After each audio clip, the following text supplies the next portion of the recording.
Halo teman-teman, selamat datang di video ini. Di sini saya akan ngejawab beberapa pertanyaan yang udah diberikan sama teman-teman di grup grup belajar YouTube original target dolar ya. Kita udah mencapai 1000 member saat ini, jadi ya cukup bagus lah untuk saat ini. Dan ada beberapa pertanyaan dasar yang mungkin dari teman-teman pengen tahu jawabannya. Jadi di sini saya berinisiatif untuk kejawabnya. Kita akan langsung aja ya, mulai. Jadi ada pertanyaan dari Erika Y. Apa benar kalau setelah monet dapat view makin berat? Dari pendapat orang yang seperti itu, aku bayangin apa seperti kita tadinya melewati seleksi dari kolam tambak menuju ke laut. Di mana di laut ada lebih banyak lagi berbagai jenis dan ukuran ikan ditambah gelombang yang lebih besar. Jadi video kita ibarat ikan yang dilepas dari tambak ke laut itu. Oke. Jadi gini, sebenarnya sama aja ya. Sama aja untuk channel yang lama atau channel yang baru itu sama aja. Jadi nggak ada yang namanya, ini mungkin gini ya, mungkin dia tuh beranggapan gini, ini adalah monetisasi gitu ya. Jadi pada saat kita monet, kita harus nembus barrier ya, nembus tembok tertentu. Nah setelah itu pada saat kita sudah monet, kita akan ada di satu tempat yang lebih luas gitu. Tapi tempat yang lebih luas ini lebih banyak halangannya mungkin ya, lebih banyak halangan, lebih susah karena lebih banyak channel segala macam. Sebenarnya enggak kayak gitu ya.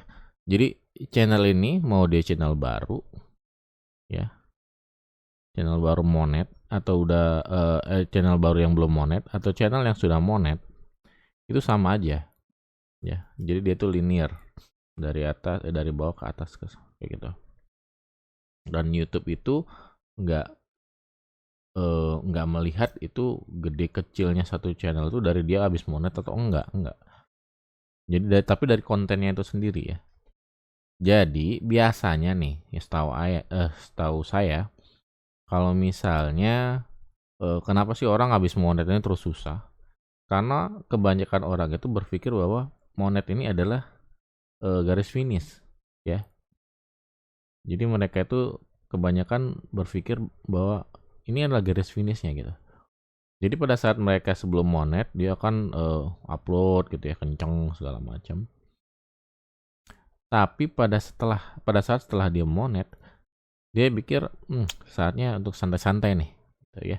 Jadi nggak upload lagi, terus dia mungkin ya jarang-jarang uploadnya, ya cuma satu gitu atau dua sebulan, kadang beberapa bulan nggak upload, nggak konsisten, atau mungkin sudah mulai jenuh karena apa namanya energinya tuh habis di sini ya. Jadi habis semuanya di sini energinya. Jadi pada saat dia apa namanya pengen sudah monet, energinya udah habis gitu. Karena apa? Motivasinya tadi salah. Jadi motivasinya itu adalah monetisasi. Padahal bukan itu motivasinya. Jadi dari YouTube sendiri itu sebenarnya nggak ada halangan gitu. Nggak ada halangan kayak gini nih. Nggak ada yang namanya kayak gini. Nggak ada yang kalau setelah di monet lebih susah nih, lebih nggak ada. Karena YouTube itu nggak mengkategorikan misalnya ini yang monet ya gitu. Terus yang ini yang belum monet, enggak kayak gitu. Malah pada kenyataannya kan lebih banyak channel yang belum monet. Jadi nggak harus spesial, orang yang spesial harus masuk ke tempat yang monet terus dia akan bersaing lebih lebih susah gitu ya. Enggak, sama aja. Semua channel ini pada apa namanya? Pada dasarnya itu dalam sebuah sistem, dalam sebuah server YouTube itu sendiri. Ya. Jadi kalau misalnya ada orang mikir kayak gini, mikir kayak Mbak Erika ini, itu mungkin yang harus dilihat itu adalah eh, udah benar belum sih upload kontennya, udah konsisten belum, videonya udah bagus belum, udah diperbaiki belum dan sebagainya. Ya itu aja untuk Mbak Erika. Yang kedua ada Bang William. Ya, saya udah 2 bulan lebih nggak upload. Apakah jika saya upload lagi channel saya bakal rame? Nah ini menarik. Jadi kayak gini ya. YouTube ya. YouTube itu pada saat dia jadi kayak gini loh, YouTube ini kan dimiliki oleh Google ya, oleh Google kan, Mr. G ya. Nah, Google ini pada saat zaman blog dulu ya, dia ngirim sebuah bot untuk masing-masing website, atau biasa disebut spider ya. Spidernya jelek banget, biarin lah. Jadi spider ini dia akan datang secara berkala ke sebuah website untuk melihat apakah ada konten baru nih. Ya kan? Kalau dulu dia kalau ada konten baru dia akan dimasukin ke search engine dari Google itu sendiri. Ya kan? Nah, pada saat mereka beli YouTube, ini dilakukan pada YouTube ya. Jadi YouTube ini dia punya bot juga yang ya kurang lebih mendeteksi apakah ada konten baru atau enggak. Kalau ada konten baru dia akan di forward ya. Jadi kalau dulu ada spider yang mengunjungi, jadi kalau sekarang itu masing-masing channel, karena kita kan channel ini dari YouTube ya. Sedangkan kalau website kan kita hostnya di tempat-tempat lain kan, jadi ibaratnya kita punya rumah sendiri, ya kan. Terus si spider ini datang ke rumah kita. Tapi karena YouTube ini dia servernya punya YouTube sendiri, yang dilakukan YouTube adalah dia memasukkan bot di dalam channel kita. Dia memasukkan robot tracker lah ya di dalam channel kita. Jadi kalau misalnya ada konten baru dia akan langsung dicatat dan dikirimkan ke subscriber kita. Ya kan? Subscriber atau direkomendasikan sama orang-orang yang belum pernah nonton video kita. Nah, masalahnya adalah pada saat kita nggak upload ya, YouTube tidak akan mendeteksi bahwa ada konten baru dan dia nggak akan nge-push konten itu, dan itu dianggap sama kayak channel baru gitu. Jadi kita ngulang lagi. Jadi ada yang namanya peak ya, gunung, puncak lah itu kayak gitu. Jadi dari awal misalnya channel baru, dia akan naik. Pada saat dia menembus satu titik viralitas atau video kita bisa jadi viral, dia akan naik terus kayak gitu. Tapi pada saat kita nggak upload, dia akan turun lagi. Nah, kalau kita nggak upload dan turun lagi, yang harus kita lakukan adalah nyoba ngelewatin batas ini tadi. Kita harus ke batas ini lagi, di sini ya misalnya. Nah, ke batas ini sebelum kita bisa naik ke atas lagi. Jadi di sini kita harus berusaha lagi sampai ke batas baru naik lagi gitu. Jadi kalau misalnya kita 2 bulan lebih nggak upload, biasanya ya channel kita nggak akan rame karena itu kayak baru, kayak kita ngupload baru lagi. Nah, ini juga bukan sebuah hal yang jelek ya. Jelek dalam arti kata berarti susah dong kalau channel lama untuk upload lagi baru. Ya enggak. Kenapa? Itu tergantung sama konten kita bagus atau enggak, atau subscriber kita bagus atau enggak. Jadi konten baru ini kan rumusnya itu ada 2, rahasianya ada 2. Thumbnail ya, dan title, judul ya. Nah, maksud kedua ini adalah biar YouTube itu bisa tahu apakah konten kita menarik atau enggak.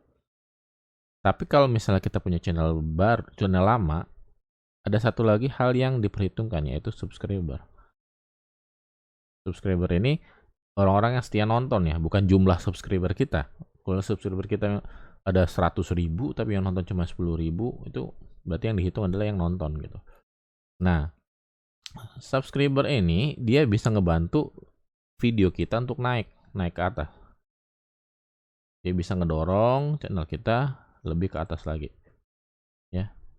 Nah, ini yang terjadi pada channel-channel kayak channel yang jarang upload, channel artis yang jarang upload, tapi dia sekali upload naik. Misalnya kayak channel Agung Hapsah, kayak gitu ya, atau channel saya nggak terlalu tahu channel artis. Tapi intinya channel-channel yang dia uploadnya jarang banget, mungkin sebulan sekali, mungkin 10 bulan sekali, ada yang setahun vakum, dia pada saat balik lagi dia bisa naik. Kenapa? Karena pada saat mereka upload video baru ya, subscriber lama kan nonton, wah ada video baru nih dari si A misalnya, sehingga mereka menonton ini dan YouTube bilang oke, ini video bagus gitu. Kenapa? Karena dari subs tadi. Dia punya subs yang loyal.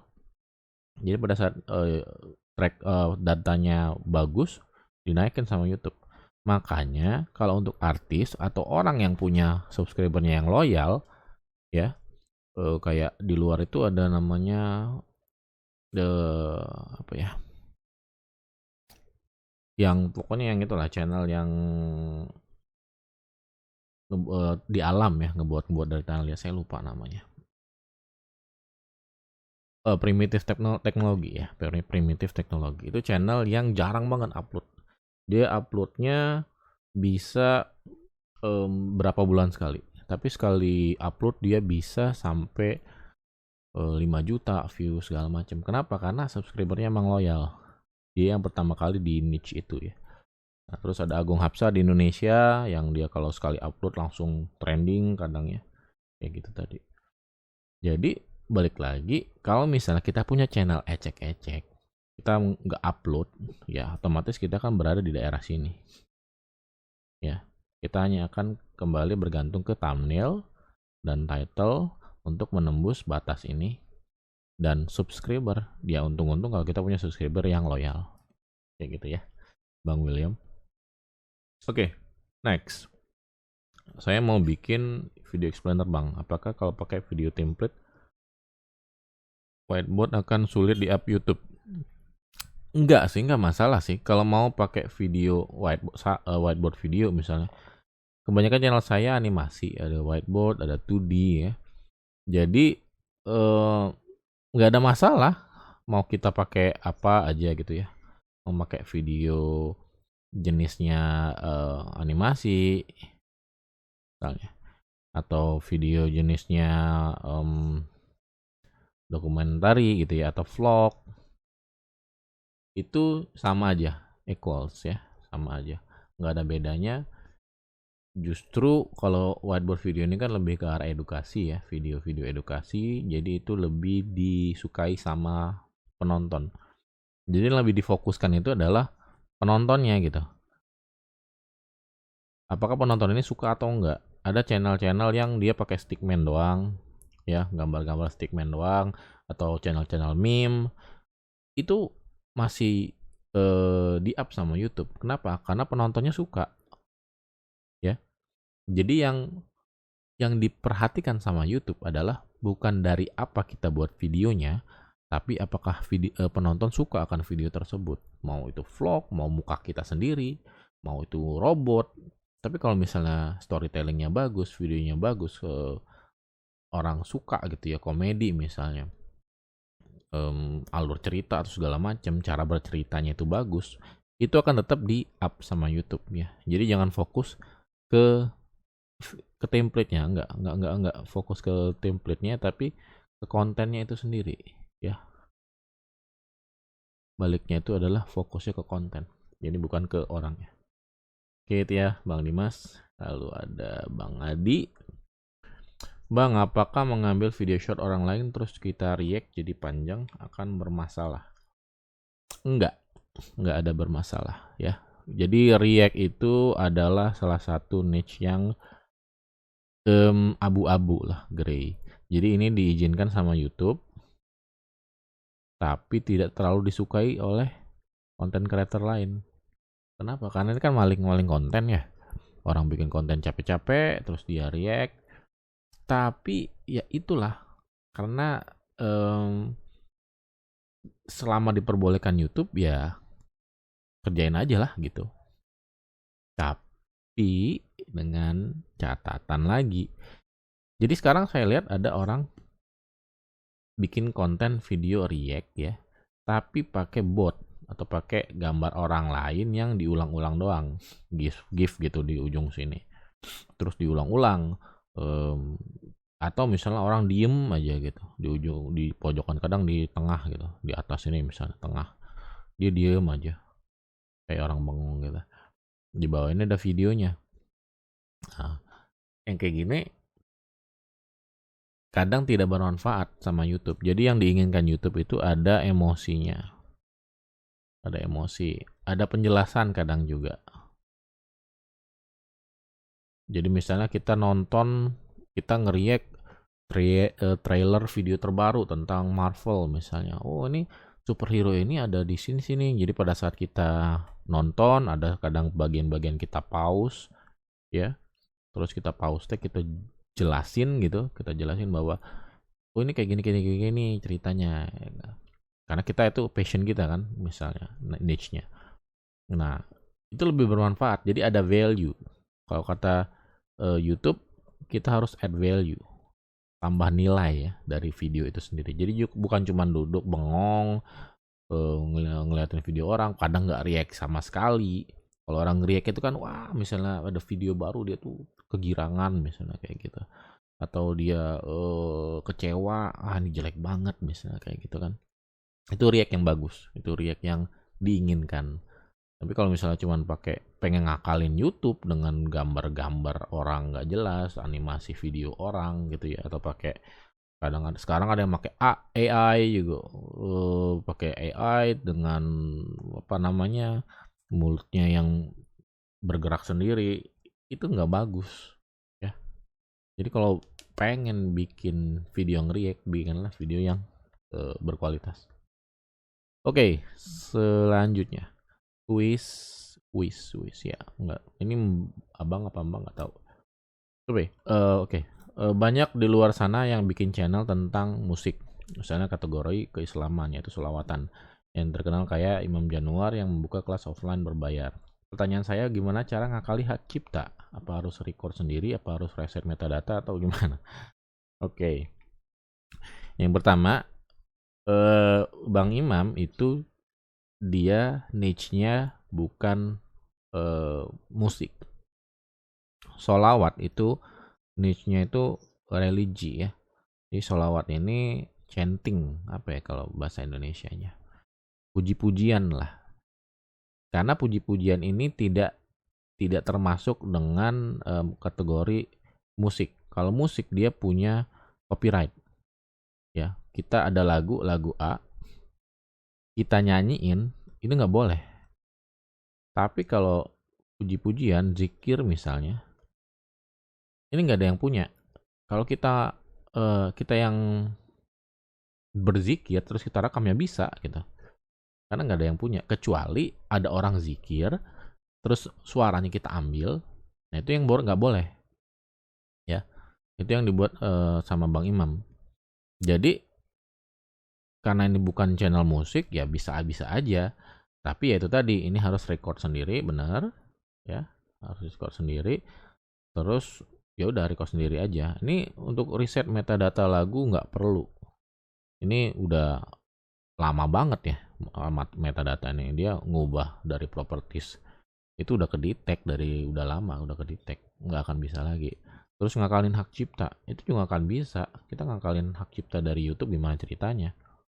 Nggak akan bisa ya. Jadi yang harus dilakukan kalau memang targetnya itu adalah keislaman ya, zikir-zikir ya bisa tinggal record aja. Kalau bisa usahakan record sama orangnya ya. Record sama orangnya terus disimpan nih. Kenapa? Karena kalau misalnya channel untuk zikir, sholawatan biasanya nih kena klaim sama orang karena dari nama ya, misalnya kayak zikir buka rezeki atau zikir pagi petang, itu biasanya diklaim sama orang. Tapi karena kita record sendiri, kita bisa counter claim, kita bisa klaim balik bahwa ini loh saya punya videonya, saya ngerekam bahwa ini saya sendiri atau orang yang kita hire ya, atau orang yang kita bayar untuk berzikir gitu. Ini punya ya, jadi ini video saya sendiri, rekaman saya sendiri, bukan video orang. Ini biasanya rekamnya klaimnya bisa dilepas sama YouTube ya, karena emang tadi niche-nya itu adalah chanting, puji-pujian.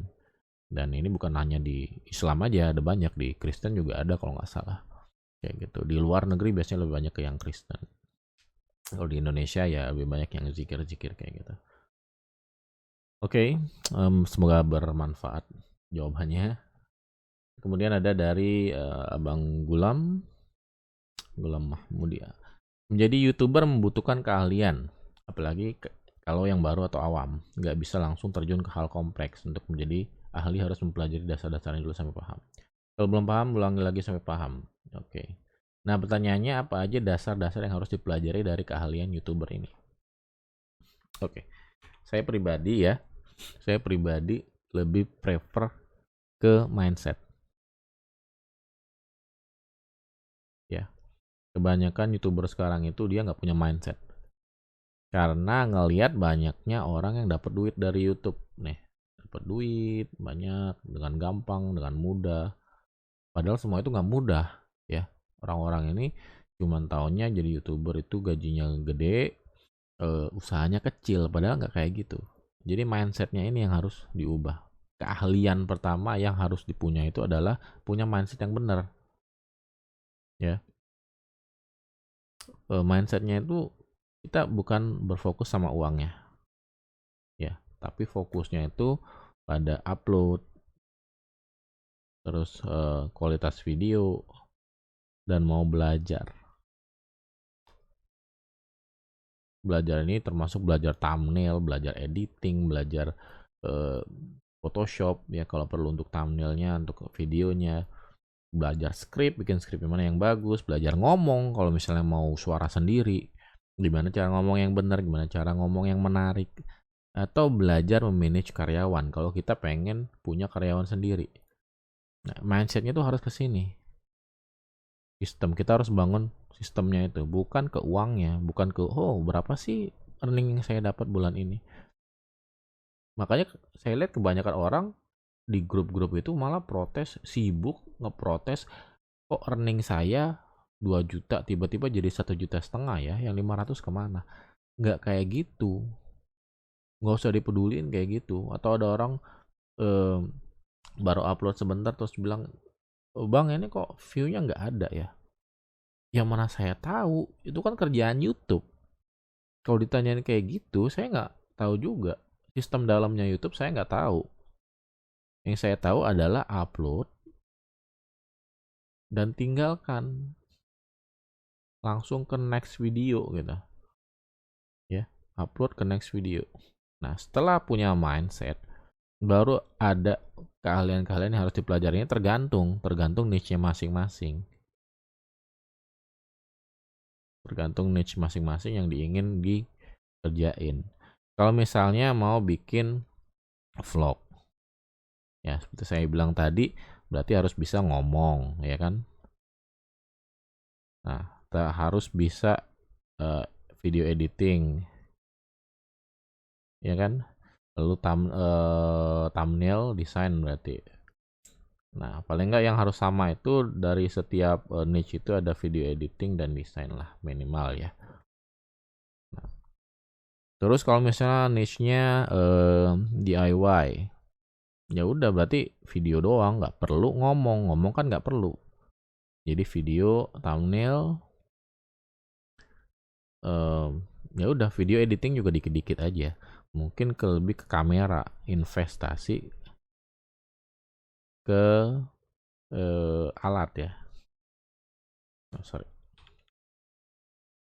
Investasi ke alat. Sekarang itu untuk DIY atau video-video yang kayak video kereta-kereta anak-anak kecil atau video-video mainan anak kayak gitu kan. Tergantung niche masing-masing. Jadi saya nggak akan bisa ngasih tahu. Kalau untuk dasar, oke lah, untuk dasar itu berarti video editing seperti kata saya bilang, kemudian desain, kemudian mindset tadi yang penting. Nah, terus dasar-dasar lain ini bisa dipelajarin dari YouTube, mulai dari bikin channel, channel,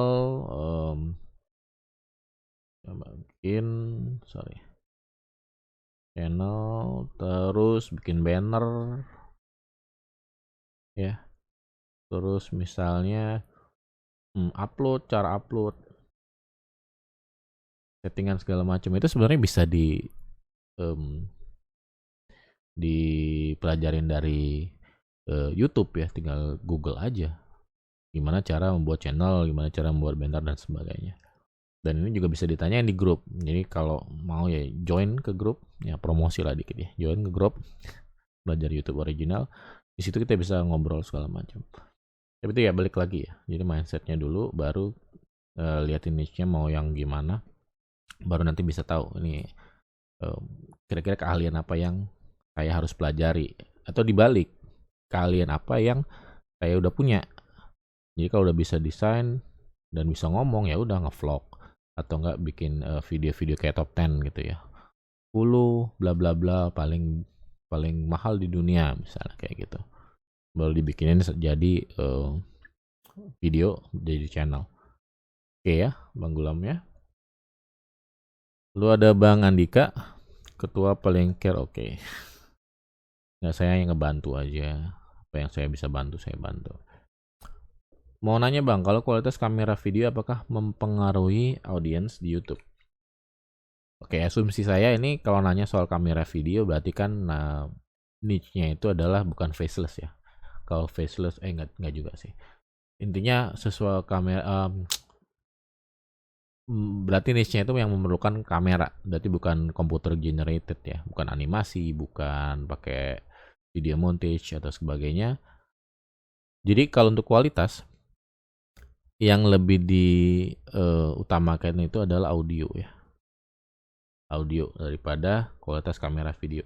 Kalau kamera video itu ya minimal 720 sampai 1080. Ini udah bagus lah. Kalau bisa tuh, kalau nggak bisa 1080 720, tapi saya yakin kamera sekarang ini udah bisa nih, kamera ke 720p ya. Udah bisa resolusi 720p 30 fps lah minimal. Yang harus diperhatikan adalah audio. Jadi kalau misalnya ngevlog, investasi ke alat rekamnya. Jangan beli audio yang jelek ya. Oke, bisa murah, nggak nggak ada masalah kalau mau beli yang murah. Tapi jangan yang suaranya keras-keras atau jelek. Kalau bisa misalnya ngerekamnya di tempat yang bagus, misalnya kalau nggak di tempat yang kedap suara, kalau nggak ada ruangan, masuk dalam lemari lah. Kalau orang luar ya, channel-channel luar itu mereka malah masuk ke lemari. Kalau mereka kan nyebutnya kloset ya, kloset itu lemari pakaian. Jadi mereka masuk ke kloset, bawa laptop, ngerekam di situ. Hanya untuk biar audionya itu bagus gitu. Nah, jadi lebih fokusin itu ke audionya daripada ke videonya. Kalau videonya ya cukup lah, jangan sampai blur banget, jangan sampai yang dia tuh yang 144 p misalnya kayak gitu, atau yang formatnya 3GP gitu ya. Itu mah bukan bukan kualitas untuk YouTube itu. Oke ya, Bang Andika. Oke, next Bang Andri, sebenarnya ngaruh nggak sih kalau kita sering berinteraksi dengan channel luar? Misalnya sering like, komen, nontonin channel luar? Enggak, tidak pengaruh ya. Jawabnya itu adalah tidak. Kenapa? Karena interaksi ini untuk viewer ya. Interaksi like, komen, nontonin channel luar itu untuk viewer. Kita itu adalah content creator. Boleh kita nonton, tapi kalau emang kita mau nonton ya. Tapi tidak penting kalau kita mau mempromosikan channel kita. Jadi kalau ada orang yang bilang kita harus interaksi dengan channel luar biar channel kita ditonton balik, itu udah old banget, udah lama banget. Itu zaman dulu pada saat orang nggak kenal YouTube. Itu ada emang timbal balik, kita tonton channel orang mati, oh ada orang nih mampir ke channel saya akan lihat juga channel orang itu. Sekarang itu udah banyak banget channel, jadi kalau kita mau ngeliatin satu-satu komen orang yang komen di tempat kita, itu nggak akan bisa dan tidak ada pengaruhnya juga. Kalau kita ngeliatin ini ya, yang pengaruh itu adalah pada saat kita masuk ke dashboard YouTube. Nah, video-video yang berkaitan ini yang mirip dengan yang kita tonton sebelumnya itu akan muncul di dashboard YouTube kita di awal. Itu doang. Ya kan? Kalau kita itu kreator ya, nggak penting yang kayak gini. Saya punya channel, ini kebanyakan kan yang bikinnya karyawan. Karyawan saya kerjaannya ya upload video saya gitu. Upload, mereka itu nggak peduli untuk nonton video orang, komen video orang, enggak, karena mereka nggak dibayar untuk itu. Mereka cuman upload video aja ke channel ini. Dan selama ini ya fine-fine aja, nggak ada masalah. Karena emang beda ya. Seperti saya bilang adalah viewer atau penonton dan kreator. Jadi kayak gini ini sebenarnya asumsi-asumsi orang ini salah. Asumsi yang kayak kadang di Indonesia ini banyak mitos-mitos ya, mitos-mitos YouTube. Ini salah satunya nih. Saling berinteraksi terus kita akan diinteraksi. Nah, kalaupun kita mau berinteraksi, kita itu harus interaksi dengan orangnya. Yang kita temenin itu orangnya tadi. Biar kenapa? Bisa collab antar channel. Itu baru. Misalnya ada channel kita animasi, terus kita lihat animator lain, kita hubungi, halo saya animator dari sini, channel saya kecil tapi saya mau berteman, bisa nggak kira-kira kita collab, bikin video bareng kayak gitu misalnya. Nah, collab ini baru bener untuk bisa naikin video kita. Tapi kalau kita cuma nge-like, komen segala macam, apa bedanya sama fans orang gitu. Kita komenin kok video orang, ya orang yang punya channel kadang nggak peduli, kenal juga kagak sama kita, ya kan? Ya, jadi gitu ya, Bang Andre ya. Oh, ini sama. Oke, Bang Ade. Cara mengatasi konten yang digunakan ulang atau konten yang diupload berkali-kali oleh kreator lain. Ini maksudnya konten kita yang diupload sama orang, atau kita make video yang sama. Maksudnya kita pakai video orang yang kita upload juga. Ini saya nggak tahu ya. Jadi gini, kalau misalnya kita re-upload video kita di-upload orang, itu udah ada feature untuk copyrightnya ya. Jadi kalau channel udah lumayan gede, biasanya nanti dikasih feature untuk kita mengklaim video-video orang yang mirip dengan yang kita punyai. Itu ya. Nah, tapi kalau misalnya kita menggunakan video orang, terus kita mau remix jadi konten baru nih, ya konten baru. Jadi kita harus hard remix, hard edit. Kalau saya nyebutnya hard edit. Kalau soft edit itu jadi editnya yang kecil-kecil aja, yang dikit-dikit, cuman kasih slideshow doang, kasih transisi doang. Tapi kalau hard edit itu dia udah kayak format baru, udah dia benar-benar ngedit gitu ya, dikasih sound effect baru, mungkin dikasih animasi yang berbeda, dikasih efek-efek yang berbeda, dipotong misalnya kayak gitu, digabungin sama video lain karena dikasih meme, itu udah hard edit. Jadi kayak gitu caranya biar kita nggak kena klaim ya bahwa itu adalah konten berulang. Ini kalau konten kita yang di-upload, ya itu tadi kita bisa nge-strike mereka dari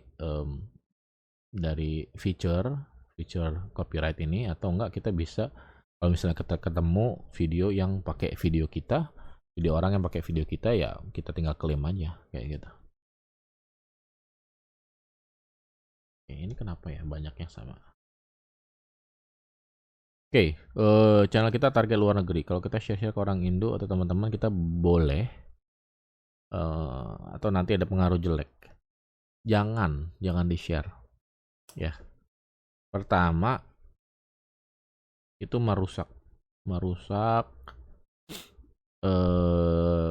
apa ya, saya nyebutnya nature view.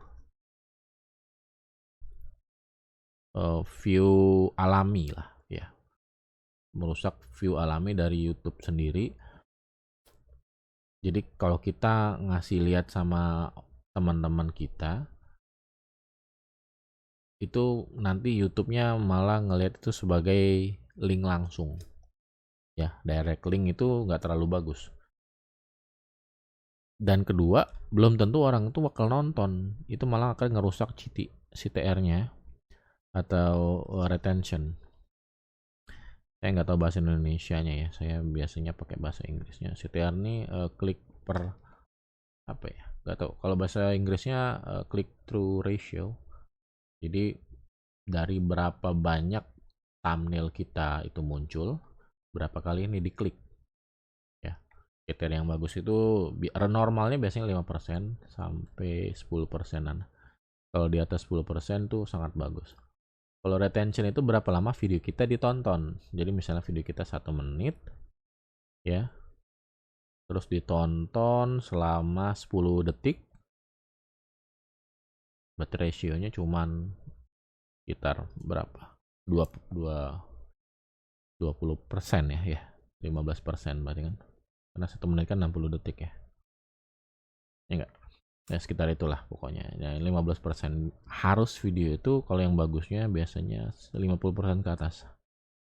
Kalau video long ya, kalau video short 80% ke atas lah, 90. Karena kan short kan cepet ya. Ada yang sampai 100-200% karena dia 2 kali nonton. Ada yang 110 kayak gitu. Itu lebih bagus. Nah, pada saat kita nge-share video kita sama orang, pertama CTR nggak akan masuk ya, karena itu direct link. Berarti nggak ada CTR. Nah, yang kedua retention. Orang nggak mau tonton video kita, terus kita kasih share. Mungkin orang cuman iseng doang ngelihat. Misalnya dari 1 menit, dia paling cuma buka 2 detik. Ya enggak? Kalau kita lihat, ini penasaran ada orang share link, kita buka. Pas kita lihat, nggak sesuai dengan apa yang saya ingin nonton. Udah kita tutup. Jadi retentionnya 2 detik. Akibatnya kah? Merusak net view ini tadi. Merusak CTR kita, merusak retention kita. Jadi jangan share apapun. Makanya kalau di grup-grup itu ada orang nge-share videonya malah tuh jelek. Buat apaan? Nggak usah di-share kayak gitu. Ya udah cukup biarkan YouTube yang bekerja lah gitu ya. Bukan kita. Tugas kita itu adalah bikin konten, bukan untuk mempromosikan konten. YouTube sudah punya banyak ratusan juta orang yang mau menonton YouTube. Tugas kita adalah mempromosikan video, membuat video yang mau orang tonton. Nah, tugas untuk mempromosikan itu ya tugas dari YouTube. Makanya video yang bagus itu rekomendasinya itu bisa sampai 90%, 80% atau search-nya ya.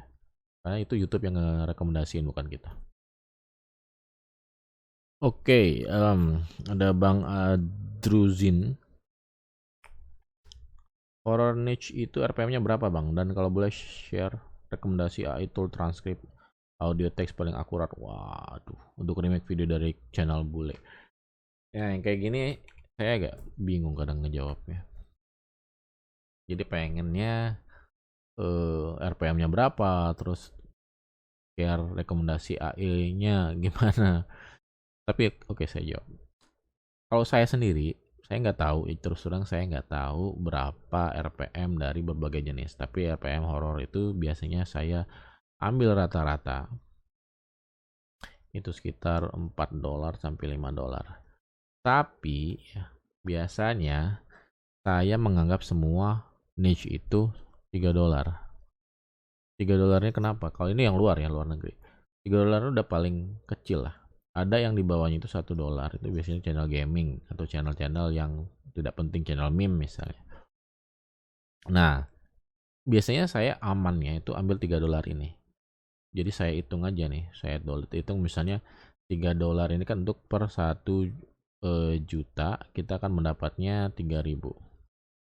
Jadi kalau misalnya saya butuh $300 nih, saya butuh $300 berarti saya akan butuh 100.000 view. Kalau misalnya RPM video channel saya itu 5, berarti saya akan dapat $500. Berarti saya ya lebih bagus dong gitu kan. Tapi perhitungan saya adalah satu channel biasanya $3. Di bawah $3 biasanya channelnya saya tinggalin karena tidak terlalu bermanfaat. Kenapa? Ini nanti balik lagi. Nanti saya bikin channel kursus dasar lah ya. Gratis kok. Jadi ini ya.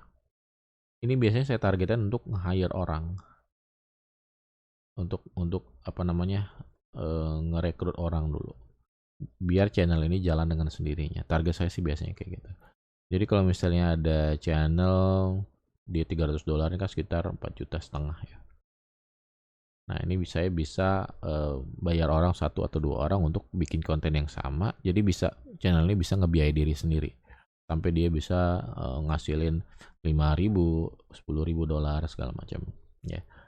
Itu. Jadi untuk channel saya ambil aja $3. Terus boleh dong share rekomendasi AI tools transkrip audio text paling akurat untuk remake video dari channel bule. Ini saya tahu tujuannya, ini pasti dia mau ngambil video dari bule, terus diambil skripnya sama dia, ya. Terus dia remix lagi. Ini banyak sih orang kayak gini, ngambil skrip, dan saya juga kadang saya saranin ya. Tapi untuk tools transkrip audio paling akurat itu nggak ada. Kita bisa pakai Adobe Premiere. Premiere ada text, bukan text to speech, audio to text, jadi ATT. Kalau text to speech kan dari teks ke audio, dari teks ke suara. Ini audio to text atau speech to text, dia kebalikannya. Nah, yang paling akurat sejauh ini Adobe Premiere, bisa pakai Adobe Premiere, atau mau yang berbayar ada banyak ada Descript.ai ya, Descript.ai, ada pakai Adobe Premiere ini bawaan, dia cuma bisa bahasa Indonesia, bahasa Inggris aja kalau nggak salah. CapCut juga punya kalau nggak salah. Nah, kalau masalah untuk paling akurat atau enggak, ya nggak akan semuanya akurat ya. Jadi tetap harus dicek sendiri secara manual. Oke, Muhammad Hasan, apakah di YouTube itu SEO bisa kita buat dengan cara manipulasi? Bisa. Tapi butuh uang, dan ini black hat. Bisa dipromosikan dengan cara beli views, beli boosting, ya, beli views, beli apa lagi namanya, channel, saya lupa, channel authority. Jadi dia akan di share ke beberapa website, jadi lebih ke arah kayak SEO blog gitu ya, kurang lebih sama. View, channel authority, bisa beli komen, beli like, beli share, tapi ini semuanya butuh uang dan tidak terlalu menguntungkan. Jadi trik ini biasanya dipakai oleh orang-orang yang mempromosikan kayak judi, atau judi sih kebanyakan untuk judi. Jadi dia punya channel satu, di boosting tinggi-tinggi sama dia, sampai dipromosiin videonya, channel itu dipromosiin, promosi tentang judi itu tadi, terus nanti sama YouTube ketahuan, dia akan dibawa turun gitu ya. Tapi karena mereka ini udah naik, pas naik ini kan banyak yang depo, banyak yang beli, jadi mereka untung, walaupun channelnya hancur ya mereka nggak ada masalah ya untuk itu. Jadi kalau kita yang pengen main YouTube jangka panjang, biasa-biasa aja, modalnya juga dikit, ya nggak usah coba-coba harus pakai manipulasi kayak gitu, karena nggak ada manipulasi segala macam. Fokus aja ke konten, thumbnail, dan judul. Oke. Ini sama lagi. Oke, Asbang, ada berapa cara biar YouTube cepat dapat dolar? Ada berapa cara? Satu cara lah. Bikin konten. Nggak ada cara lain. Bikin konten yang bagus, orang akan datang dengan sendirinya. Kalau misalnya mau dapat dolar lain dari YouTube, ya bisa dengan affiliate, ya, mempromosikan produk orang. Bisa dengan live stream, biasanya dapat donasi. Kalau sponsorship itu biasanya enggak, karena kita kalau monet aja enggak kan, berarti kan traffic nggak terlalu banyak ya, jadi sponsor juga nggak akan mau. Bisa jualan membership. Nggak, di Indonesia ada nggak? Ada kalau nggak salah. Bisa pakai Google Pay atau merchandise. Mana sih tulisannya? Merchandise kalau nggak salah. Merchandise ini kita nggak ada kalau nggak salah. Dan orang juga nggak suka sih beli kaos kayak gitu ya. Membership bisa, live stream bisa, affiliate bisa sih. Affiliate bisa. Amazon kalau di luar, tapi kalau di Indonesia affiliate mungkin pakai Shopee affiliate atau TikTok affiliate, saya nggak tahu juga. Oke, lalu pertanyaan umum sih Bang, sampai kapan kita nonton biar rame video kita yang kita buat? Nah, ini pertanyaan yang bagus. Masing-masing channel itu berbeda.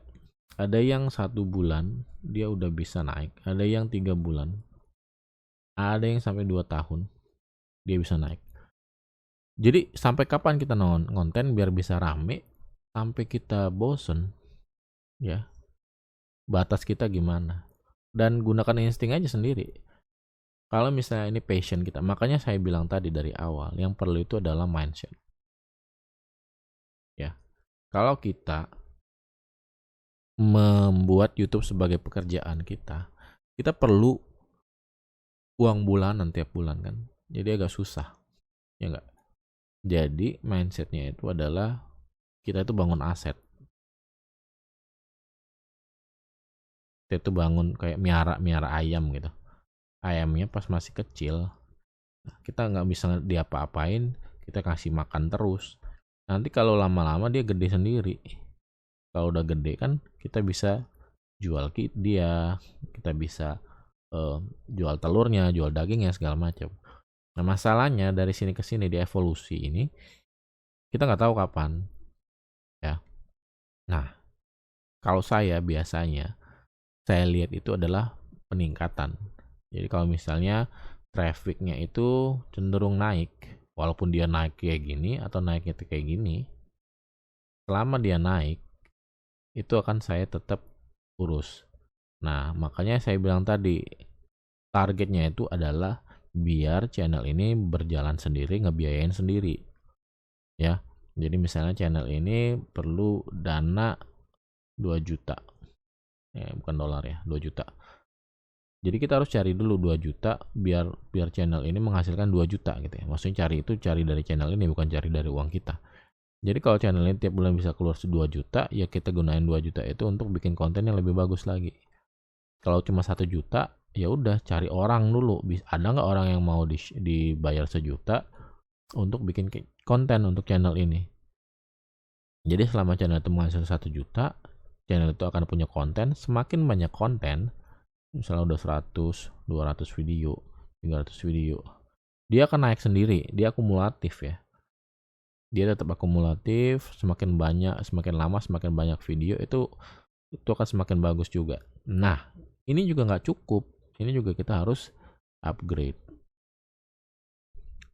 dirinya, upgrade channelnya, upgrade dari thumbnailnya, cari yang lebih bagus, judulnya, lihat dulu yang lebih bagus, video mana yang menarik dari channel kita, dibuat ulang, ya, di double down, cari yang bagus, cari yang menarik kayak gitu. Jadi sampai kapan kita nonton? Sampai kita bosen. Jadi harus ada triknya. Kalau yang ini saya nggak bisa kasih tahu karena ini insting sendiri. Ada channel yang lama dia naik, saya yakin dia naik, dan lama dia naik, ternyata nggak naik. Akhirnya ya udah saya buang. Ada channel yang saya nggak yakin itu bakal naik, ternyata dia viral. Ya udah akhirnya saya naikin gitu. Saya fokusin ke channel itu. Oke ya. Oke, Bang Daden, sebenarnya optimasi dari tool feed itu ngaruh nggak sih ke perform video? Apa yang penting optimasi desain? Ngaruh. Kalau mau dibilang ngaruh, tapi sedikit. Jadi nggak sebanyak dulu. Kalau dulu itu dia pengaruh ya, jadi deskripsi, terus teks, ada sempat hashtag juga malah ya. Terus metadata dulu, metadata untuk video dan thumbnailnya juga metadatanya diubah zaman dulu. Tapi sekarang nggak lagi, balik lagi sedikit. Fokusnya kemana? Yaitu tadi thumbnail dan judul. Ya, jadi thumbnail dan judul itu untuk naikin retensi. Jadi sekarang orang ngelihat thumbnail dan judul, kalau dia udah nggak berminat, dia nggak akan ngeklik video kita. Kalau dia nggak ngeklik video kita, YouTube akan berpikir bahwa video kita tidak menarik. Kalau video kita nggak menarik, maka sama YouTube itu nggak akan direkomendasiin. Sesimpel itu ya, datanya kayak gitu. Thumbnail menarik nggak? Oh menarik. Kalau enggak, ini yang mati nih, ini yang videonya yang mati. Banyak kan yang video ada yang 2000 view-nya mati, ada yang cuma 600 mati. Ini karena dilihat tidak menarik. Kalau dia bagus, dia kerekomendasikan sama YouTube. Nah, tetap lebih bagus, dia akan direkomendasikan lagi, naik lagi. Akhirnya jadi viral. Kalau dia cuma direkomendasiin sampai 1000 dia nggak viral, ya udah akan berhenti juga dia rekomendasikan sama YouTube, dia akan matinya di sini. Matinya misalnya di 100.000, ya tetap aja bagus kan, daripada matinya di 600 view. Ya kalau dia bisa naik lagi, akan direkomendasiin lagi terus gitu. Kayak gitu, itu konsepnya. Nah, awalnya itu apa? Ini tadi, CTR, thumbnail, dan judul. Baru ke konten tadi, konten. Oke ya. Jadi apakah ini pengaruh? Ini kan nggak ngerepotin ya, TubeBuddy ini. Kalau emang bisa ada masukin keyword, deskripsi, karena kita punya tools, kalau Vidik atau TubeBuddy ya udah masukin aja gitu. Nggak dimasukin pun nggak masalah, tapi masukin pengaruh nggak pengaruh sedikit. Oke, lalu Bang tolong berikan beberapa contoh channel luar yang bagus, kalau bisa RPM-nya tinggi, produksi nggak rumit, siapa tahu. Nah ini nanti saya akan upload di channel sini lah, di channel saya di tempat ini. Ya kurang lebih saya akan ngebahas tentang channel-channel yang menarik ya, channel-channel yang menarik. Saya lihat statistiknya, saya lihat niche-nya apa, terus mungkin saya ajarin cara bikinnya secara dasar, karena saya punya membership ini 1 juta, tapi saat ini nggak terlalu banyak sih yang saya kasih ya. Jadi kayak gini, zikir, relaksasi, stoik, segala macam. Nanti saya kasih tutorialnya semua bertahap ya. Ini dimasuk ke membership ya deh. Bayarnya cuma 1 juta untuk semua video. Jadi saya nggak nggak nyari uang dari sini sih sebenarnya. Kalau dibilang nyari uangnya dari jualan kursus, enggak. Bisa dilihat di grup saya berapa penghasilan yang saya hasilkan dari YouTube. Jadi saya nggak jual, nggak nyari uang dari sini. Mau ikut ya boleh, nggak mau ikut juga. Kalau ada pertanyaan selalu saya jawabin ya, gratis. Dan tapi saya mau bikin channel kayak gini nih, jadi kayak Bang Hendro ya kalau nggak salah ya. Iya Bang Hendra Setia apa nggak?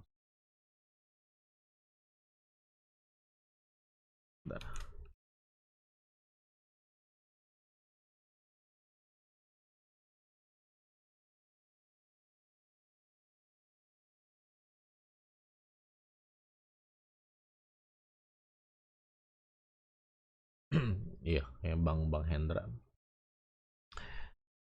Pokoknya saya mau bikin channel kayak gitu, channel yang membahas tentang channel-channel luar yang bagus, niche-nya gimana, terus bikin. Kalau untuk RPM saya nggak bisa bantu ya. Saya punya alatnya, toolsnya, tapi ini rahasia.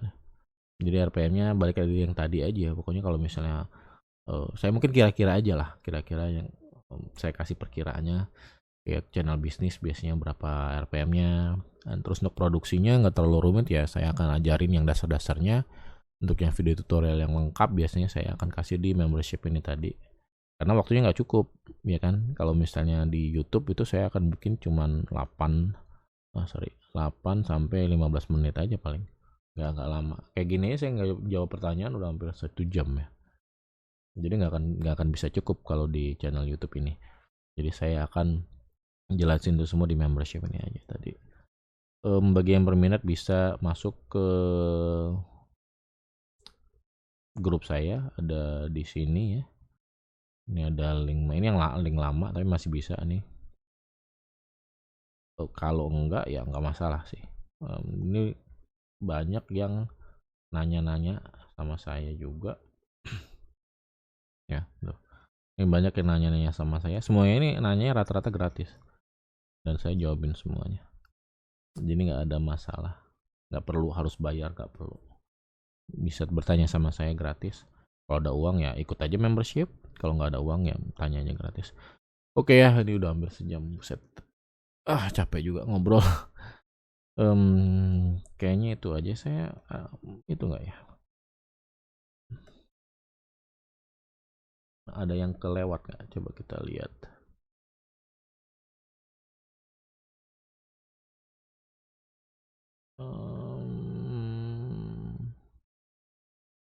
Oke, kita coba lihat lagi ya,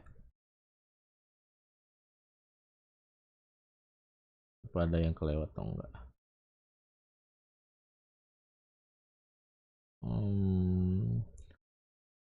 Udah, ini sudah,